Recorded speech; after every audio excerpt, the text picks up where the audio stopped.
Hello guys, welcome back to my another vlog. আৰু এতিয়া মই উঠিছোঁ, এলাৰ্ম ক্লক লগাইছিলোঁ, উঠিলোঁ এতিয়া।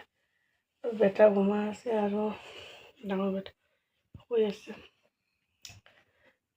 ইমান উঠোঁ আৰু আপোনালোক সেইকাৰণে আৰু মুখ চুখ ধুই লওঁ। উঠা আৰু বেটা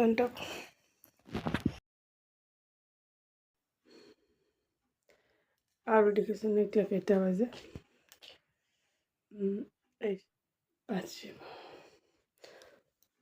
দেখিছেনে মোৰ বেটা দুটা ঘুমাই আছে। এই চাওক, এইটো মোৰ বেটা বেটাই ঘুমাই আছে। মুঠতে এক্সাম আছে মেথছৰ, আৰু মেথছৰ এক্সাম আছে সেইকাৰণে ৰোজা ৰাখিব নিদিওঁ। এই দেখিছেনে দুটাই শুই আছে। আৰু ৰোজা ৰাখিলোঁ কি হয় জানা,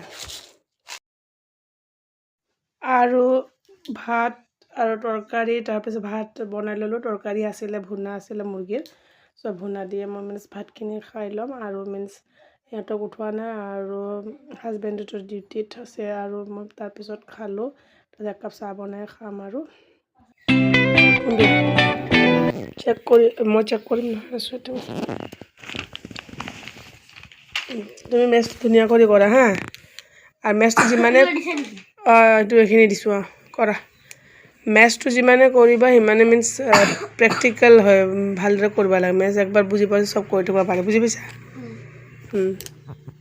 এইটো কি কৰিছা? মাল্টিপ্লাই কৰা এইটো, আৰু এই কোৱান্টিটি আৰু ৰেচিঅ'টো ওলাব লাগে হা। ধুনীয়া কৰি মেথছটো কৰা। এইখিনি কৰিব লাগে। এইখিনি ফিল ইন দ্য ব্লেংকছ, এইটো ফ্ৰেকশ্যন নাহে নেকি? 11-12 ন? The number which divided is called the division. এইখিনি ফিল ইন দ্য ব্লেংকছ দিব লাগিব।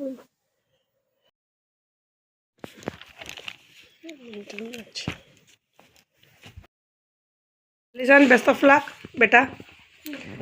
You also best of luck. Okay, revise to कर ले पटापट पिंधी केने আৰু ধামাধুম চকটো পিন্ধিব দিলোঁ তাক। নিদিয়ে দেই, ইমান মাইণ্ড মাৰিব নালাগে। যি কৈছোঁ সেইটো কৰা, বুজি পাইছা? বেটা তুমি মুখ ধোৱা, যোৱা বাবা, মুখ ধুই লোৱা। মোৰ গুড মৰ্ণিং বেটা, এইটো গুড মৰ্ণিং বেটা মোক। যোৱা, নালাগে এটা লগাবা, শনিবাৰে ভূতে ধৰে।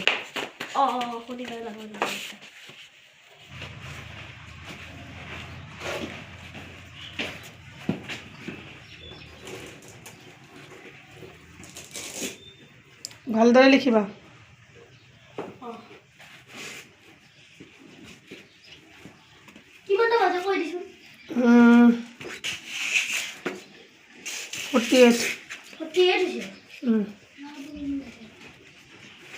कॉपी को अंदर डालो आलिशान।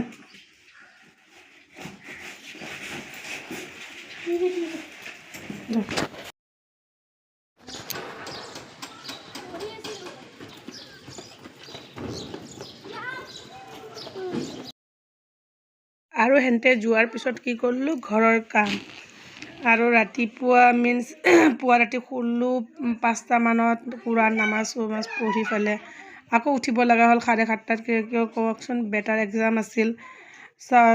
ৰাতিপুৱা উঠিলোঁ, তাৰপিছত সিয়াক পঢ়াই উৰাই ল'লোঁ। তাৰপিছত সি যোৱাৰ পিছতে মই ভাবিলোঁ কি কামখিনি কৰোঁ, আৰু কাৰণ কৰিলে আকৌ তাক পঢ়াওয়াটো নহ'ব।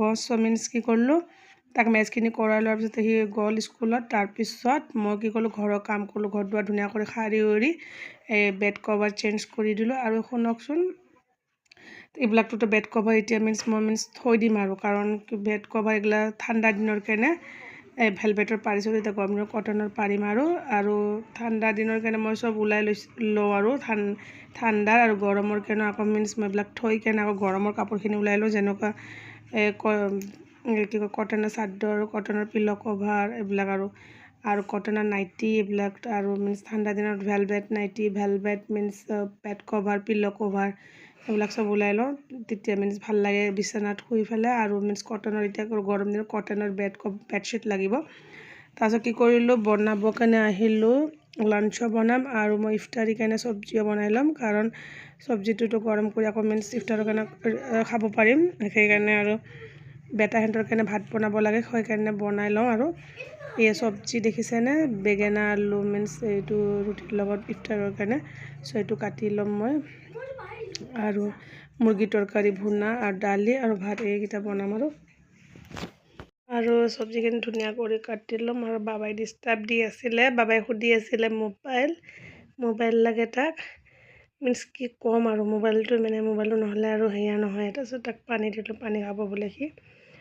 আৰু মই ধুনীয়া কৰি বেঙেনাখিনি কাটি ল'ম, মিহিন মিহিন কৰি চব্জি বনাম। এই দেখিছেনে, আৰু এইটো বোলে পানীত ভিজাই থ'ব লাগে, খাৰ থাকে বুট বেঙেনাত। আৰু ইফালে মোৰ ভাতৰ তৰকাৰী হৈ আছে। বেটা টেডি বিয়াৰটো দেখিছা, তোমাক খাব।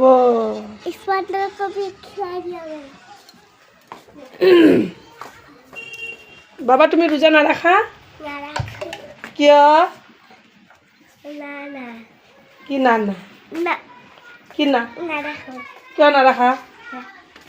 ৰাখিব লাগে না, you are a good boy. ক'ত যাবা? ক'ত যাবা? ক'ত যাবা? তোমাৰ বাৰ্থডে কেতিয়া? আৰু বেটাৰ লগত কথা পাতি আহি কাৰণে মই ধুনীয়াকৈ কলৰ বেঙেনা আলুখিনি ধুনীয়াকৈ কাটি ল'লোঁ। আৰু এফালে মোৰ ভাত দালি আৰু মিনছ তৰকাৰী কমপ্লিট হ'ব আৰু হৈ গ'ল। আৰু তাৰপিছত মই ভাজিখিনি বহাই দিম। বেঙেনা আলুখিনি ধুনীয়াকৈ ধুই কেনে পিঁয়াজ ভাজি কেনে চব্জিখিনি বহাই দিলোঁ। তাৰপিছত বেটাই কৈ আছিল কুঁহিয়াৰটো কাটি দিব লাগে তাক। চ' মই কুঁহিয়াৰটোৱে কাটি দিওঁ, কুঁহিয়াৰটো খাব সি। আৰু কুঁহিয়াৰটো ধুনীয়া কৰি কাটি থৈ দিলোঁ। আৰু এই দেখিছেনে, এইটো বহাই দিলোঁ, বহালে উল্টি দি দিলোঁ। আৰু তাৰপিছত কি কৰিলোঁ, চব্জিখিনি ধুনীয়াকৈ লাৰি দিলোঁ আৰু হৈ গ'ল। তাৰপিছত মই কম ষ্টিমত সিজিব দিলোঁ ভালদৰে। আৰু ইফতাৰীৰ কাৰণে ৰোজা খুলিম, আৰু ইফতাৰীৰ টাইম হৈ আছে আৰু চব হৈ গ'ল মোৰ বনোৱা কমপ্লিট। আৰু দেখিছেনে, মই ধুনীয়া কৰি প্লেটত ছাৰ্ভ কৰি ল'লোঁ পৰঠা আৰু ইফালে চব্জি, ইফালে চানা আৰু বেঙেনা আলু ভাজিটো মিনছ পিছত ওলাম। আৰু সেইখিনি থৈ দিলোঁ এইখিনি। তাৰপিছত ফল মূল কাটি উঠি ধুনীয়াকৈ ৰাখিলোঁ, আৰু মুখ চুখ ভালদৰে ধুই ল'লোঁ, আৰু দাঁতো আনি দি দাঁতটো সেয়া কৰি ল'লোঁ। তাৰপিছত এই দেখিছেনে, টিউশ্যনো আহিছিল, টিউশ্যন কৰিম আৰু ইফতাৰীটো কৰি তাক পঢ়িব দিছোঁ। তেতিয়ালৈকে ৰিভাইজ মাৰিব দিছোঁ। আৰু জান্নাত আহিছিলে, আৰু এই দেখিছেনে, মই ওলাই দিলোঁ চব। আৰু আজান দিলে এই দুৱাটো পঢ়িব লাগিব, ইফতাৰী নিয়তটো। আৰু ইফতাৰী নিয়তটো এই চাহ বনাইছিলোঁ, ইফতাৰী নিয়তটো কৰি পেলাই আৰু দুৱা কৰি ল'ম। আৰু মই ধুনীয়া কৰি এতিয়া চব ওলাই কেনে এতিয়া মই দুৱা কৰিম। দুৱা কৰাৰ পিছত আজান দিলে ইফতাৰৰ নিয়তটো ক'ম, আৰু কোৱাৰ পিছত আৰু ৰোজাটো খুলিম। ৰোজাটো আজান দিল, তাৰপিছত মই কি কৰিলোঁ, নিয়তটো মাতি পেলাই আৰু বিছমিল্লাহিৰ ৰহমানিৰ ৰহিম কৰি কেনে খেজুৰ খালোঁ। আৰু আদা নিমখ লাগে আমাক, আদা নিমখ খাওঁ, আদা নিমখ ল'লোঁ। তাৰপিছত কি কৰিলোঁ, এই বাবাহঁতকো পোলাও ওলাই দিলোঁ, আৰু পোলাও বনাইছিলোঁ, চব ওলাই ধুনীয়া কৰি সজাই ৰাখিছিলোঁ ইফতাৰীৰ কাৰণে। বাবাক ওলাই দিলোঁ, আৰু তাৰপিছত এই চানা দিলোঁ। আৰু ভিডিঅ'টো ভাল লাগিলে লাইক কৰক, ছাবস্ক্ৰাইব কৰক, কমেণ্ট কৰক। আৰু ভিডিঅ'টো আজি ইয়াতে এণ্ড কৰিলোঁ, বাই।